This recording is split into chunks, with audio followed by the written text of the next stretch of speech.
So the first step from angle A over here is going to be like taking a look at the sine A value, which is going to be equal to opposite over hypotenuse.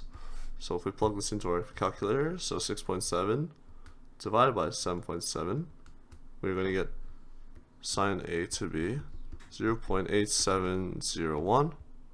Then we take a look at cos A, which is going to be equal to adjacent over hypotenuse. So cos A is going to be equal to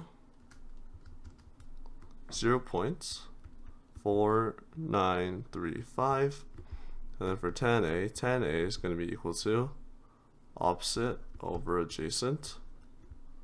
So tan A is going to be equal to 1.7632.